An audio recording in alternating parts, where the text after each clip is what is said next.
Hey everyone, Richard here, Metal Fan, bringing you guys another end of the year list, on my last end of the year list. And today we're going to be looking into my top 20 albums of 2014. I have them all, the 20 albums right here, and also have them on this in this page of my notebook right here. But yeah, 2014 has been a really great year for music, and there were some really great albums. I mean, this list was a really hard list to come up with. Try to narrow it down to the best 20, and try to put them in spots and stuff. But I managed to figure out the top 20 albums. Now, yeah, and this is also just my opinion, and just don't get upset if an album you like is not on this list. But without further ado, let's start this list off, shall we? At number 20, we have Deathless by Revocation. Now, this is the follow-up to last year's self-titled album, and I'm surprised it took this. It came out a year after the last album. But I mean, I love the hell out of the self-titled album, but this album is just wow. It's just very shred-tastic. I mean, David Davidson and the boys can do no wrong. I think just good playing from each of the members. I just love how they kind of mix sort of thrash metal and a bit of death metal in their sound, and I really love this a lot, and this is a really good album. I really enjoyed that. Number 19, we have The Necrotic Manifesto by Aborted. Now, I was looking forward to this album. Now this album is just wow. It really just pummeled my asshole. I'm not trying to sound gross or anything. It's just a best way to describe this album. It's just straight up brutal. Aborted can do no wrong. It's just well produced. It's just everybody, just the guitar playing and the guitars, bass, and drums sound really fucking sick, and just Sven's vocals on this album are just wow. Just straight up brutal. Like I said, I really love the hell out of this album. This is pretty much by far the most heaviest album I've heard all year, and this album is just insane. Right, number 18, we have White Devil Armory by Overkill. Now, just my God, this album is just insane. It pretty much kicks you in the face. It's just, I'm surprised. Overkill has been around since the fucking 80s, and they still put out great music. It's just, the riffs on this album just sound really insane. And Bobby Blitz, that dude can still sound exactly the same as he did, in the freaking 80s, and I love that a lot. It's just, Overkill never disappoints, and I love the hell out of this album. So yeah, props to Bobby Blitz and the boys putting out a really good album. Now we get to number 17. We have The Quantum Enigma by Epica. This album, this is just a hell of a great album. Simone Simmons and the boys still deliver. I think this is their best album since, I believe, the Divine Conspiracy, which is pretty much their best album ever, in my honest opinion. But this album just comes really damn close. It's just some of the best. My favorite song on this album, period, has to be "Victims of Contingency." It's just, I love how Mark Jansen does some really good, harsh, brutal death metal vocals, and we have Simone Simmons' epic, beautiful, operatic type vocals. It's just really just blends sort of really symphonic, epic shit with sort of really brutal stuff, kind of like a mixture, but it's mostly symphonic stuff. And like I said, Epica, they just are just wow. Right. Now we're at number 16. We have Point 5, The Grey Chapter by Slipknot. Now, this was a long-awaited follow-up to 2008's All Hope Is Gone. And there was at a point where I kind of wrote Slipknot off for a few years, where I barely listened to them at all. But then I heard that they released back in August. They released the first single, "The Negative One," and I was blown away. I mean, honestly, and I heard this album, I was like, holy shit! I think this is, like I said, I think I said this in my review of the album. I think this is their best since Iowa. It's just really just brutal. It's just sounds really more pissed off, and I freaking love the hell out of this album. I was really not expecting to like this more than I thought I would, and it's just insane. Right, now I get to number 15. We have Tourniquets, Hacksaws, and Graves by Autopsy. Now, this is the follow-up to last year's The Headless Ritual, which came out a year ago, which is kind of crazy, but yeah. Autopsy didn't fuck around with this one. And honestly, I think this album is a bit better than The Headless Ritual, honestly. I feel like it has more of a punch to it. I mean, and describe this, it basically sounds like just typical Autopsy. It sounds very old school sounding. And just like Chris's vocals just sound really sick. And the fact that he can also play drums and do these kind of vocals at the same time is just absolutely ridiculous. And yeah, it's just the riffs on this album sound awesome, and they're just not like a lot of death metal does, where they just fucking shred and blast beat all the fucking time. It's just wow. I'm really props to Autopsy for putting out a really good album. All right. Now for number 14, we have Cannibal by Wretched. This is sort of like an introduction to this band. I'm sort of fairly new to Wretched, but I've wanted to check this album out. And when I did, just, my god, this album just plain slays. Like, it's just really just ball crushing, and it's just insane. Like, some of the song called Morsel and Callous, some of the songs pretty much got me hooked onto this band, and I fucking love this album. It's just insane. I mean, and honestly, these guys, like Adam Cody's vocals just sound really just straight up down crushing, and guitar playing from Joel Moore and Steve Funderburk. Those dudes can fucking shred the hell out of their guitars. And honestly, these guys are hugely underrated. Honestly, I think they deserve way more exposure than what they're getting to now. Because these guys are just really great, and I can't wait to see what Wretched has in store after this album. Great. Number 13, we have Once More Around the Sun by Mastodon. Now, this is the follow-up to 2011's The Hunter, which I love the hell out of that record.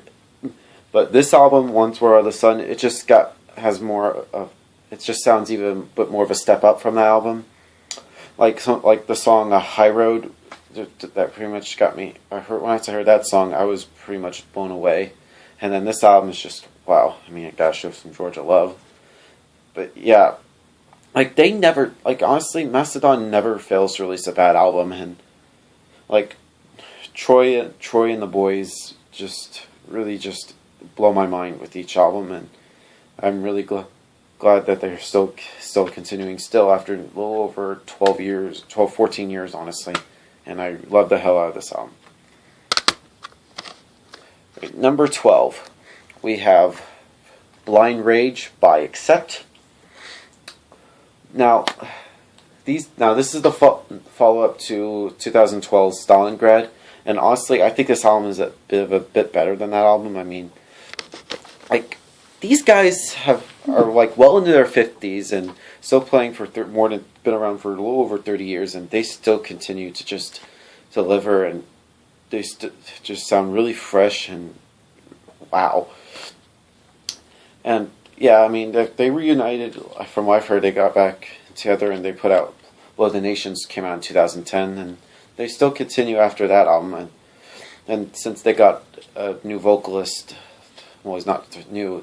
Their current vocalist, Mark Tonello, and he's from the States. I mean, and honestly, I think he fills in pretty well from what Udo did. I mean, honestly, nowadays when I listen to Udo and Mark, I feel like Mark's more of a superior vocalist than Udo was, in my honest opinion. But yeah, this album is just insane. Just the riffs, like they're pretty much one of the best metal albums, best metal band I've heard in the '80s. I'm sorry, I'm just getting a little bit nervous, but anyway, I really love this album. It's just one of the best old school sounding albums, and just really good metal albums I've heard. Right, number 11. We have, and forgive me if I mispronounce this album, Tibi et Igni, if I'm saying that right, by Vader. Now, this is the follow-up to Welcome to the Morbid Reich, which I love the hell out of the album. And I heard this album. This album is just pretty much a step up from that album. It's just really just ball-crushing and brutal all the way. I mean, this is easily one of the best bands to come from Poland, other than, I don't know, like Decapitated, Behemoth, and just this album is just slays. I mean, I just don't know what else to say about this. It's just wow. I mean, now we're into the top 10, and starting off at the top 10, we have from Metal Legends, Judas Priest, Redeemer of Souls. Now, this album was one of my most anticipated albums I've wanted waiting for a long time. It was been almost 6 years since they released an album, since Nostradamus came out in 2008, and I loved the hell out of the album. And they kind of went through a little bit of a lineup change after one of the founding members, KK Downing, the guitarist, had retired from the band. Instead, they got Richie Faulkner, who used to play for Lauren Harris, who, if you don't know who Lauren Harris is, she's Steve Harris from Iron Maiden's daughter. And then, like, him and Glenn are just, like, both of them can lock on perfectly, and they just put out really good riffs, and this album just basically sounds like typical old school Judas Priest, and I fucking love this album. Like, I remember hearing, I believe, the title track, and Dragonaut, and Halls of Valhalla, and some of those songs, even March of the Damned. Like, it just sounds like typical old school Judas Priest from, like, the frickin' 80s. And Rob Halford and the boys still put out really good music. I mean, Rob Halford's vocals, they still sound really awesome ever. They might be older dudes, but damn, they put out some really good fucking music. And I love this album a lot. Alright, number 9. We have, Elements of the Infinite by Elysian. I'm saying that band name right, but yeah.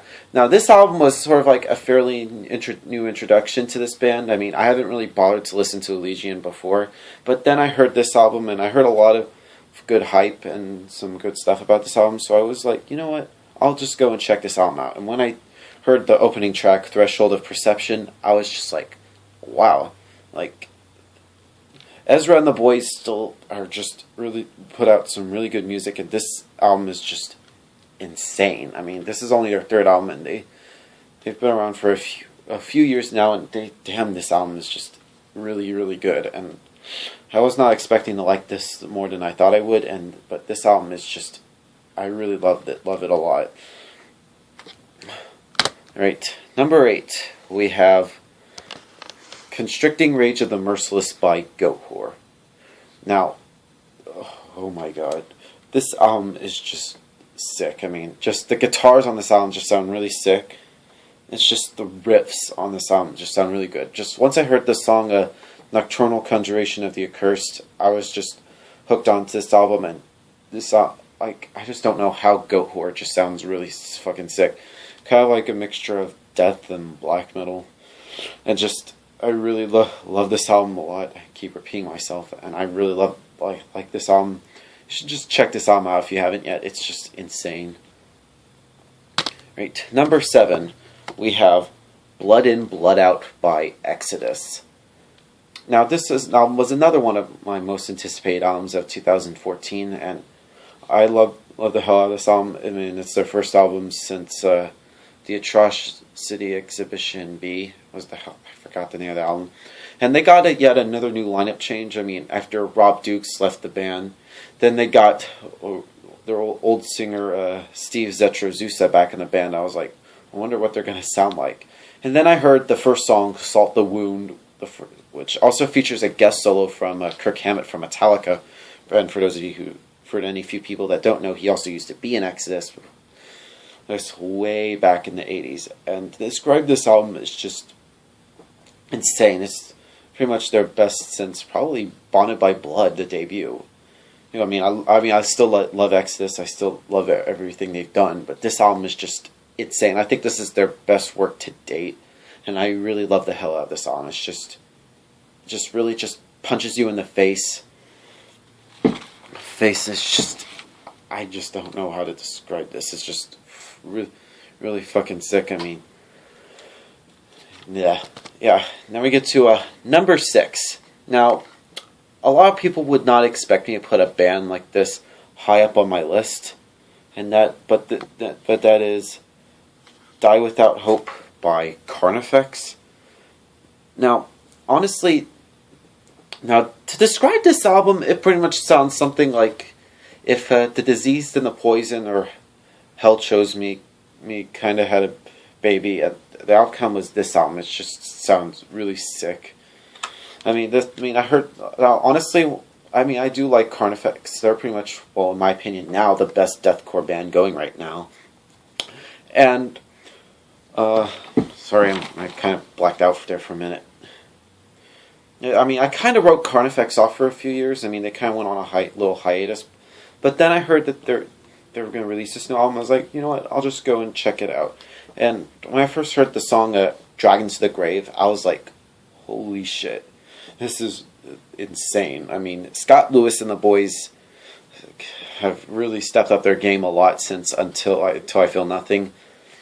And then I heard this album was streaming, and they recently also got signed to a new record label after leaving Victory Records. They got signed to Nuclear Blast.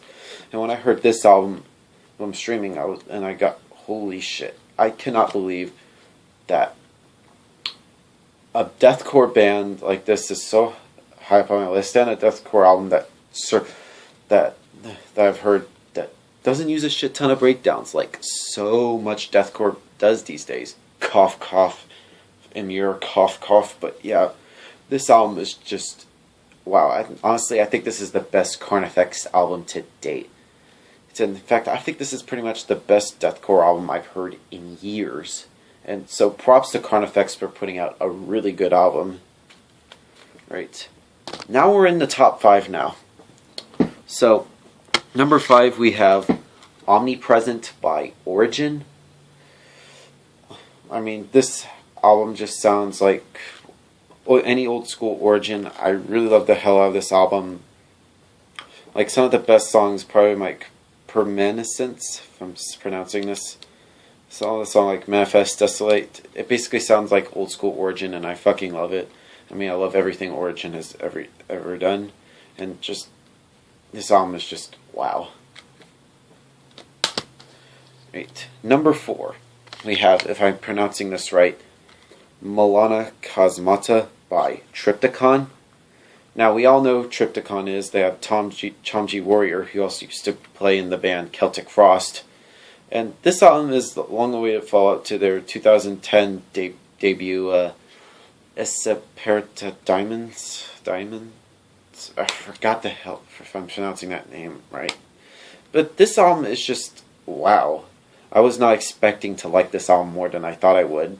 So the song, like the first song on the album, Tree of Suffocating Souls, that pretty much got me hooked onto this band. I'm fairly new to Trypticon, but damn, this album is just insanely good, and I really love the hell out of this album. Alright, number 3, we have The Wreckage of Stars by Black Crown Initiate. Now, this album was sort of an introduction to this band for me. I haven't ever heard of this band, but then I heard some of my friends talking about this album, and I was like, you know what, I was curious and to check this album out, and this album is just, and then when I heard this album, it pretty much blew me the fuck away. And honestly,